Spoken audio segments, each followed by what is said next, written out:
ഇഷി കേട്ടിരിക്കണമെങ്കിലേ ഇഷി ഇനിയും കേൾക്കാനിരിക്കണേ ഉള്ളൂ. ഞാനൊരു ഉയർന്നു വരുന്ന കലാകാരിയില്ലേ? കലയെ കുറിച്ചല്ല കേട്ടത്. പിന്നെ എന്തിനെ കുറിച്ചാണാവോ?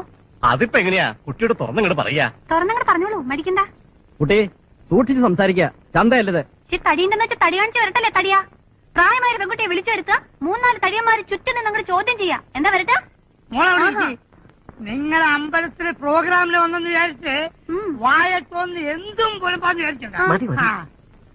അധികം മോന്തേന്റെ സാമർത്ഥ്യം വേണ്ട. ഓ, ഇയാളാണല്ലേ സ്ഥിരം കള്ളുഷാപ്പിൽ പോകുന്ന വ്യക്തി. പക്ഷെ കള്ളുഷാപ്പ് ഞങ്ങൾ കൊണ്ടുവന്നല്ലോ, നിങ്ങൾക്ക് കുടിക്കാൻ വേണ്ടിട്ട് നിങ്ങൾ തന്നെ ഇവിടെ ഉണ്ടാക്കി വെച്ചിട്ടില്ലോ അല്ലേ? നീ സംസാരിക്കുന്നത് എന്താണ്, എങ്ങനെയാണ്, ആരോടാണ്, വല്ല പിടിപാടുണ്ടോ നിനക്ക്? ഇല്ല, എല്ലാ കാര്യം തുറന്നു പറയണ ഇനി ആരായാലും എന്താ? നീ ഒന്നും അറിയാത്ത പോലെ സംസാരിക്കരുത്. ഇന്ന് മനസ്സിലാവില്ല. ഒരു പെണ്ണിനെ കുറിച്ച് കേൾക്കാൻ പാടില്ലാത്തത് പലതും കുട്ടിയെ കുറിച്ച് കേൾക്കുന്നുണ്ട്.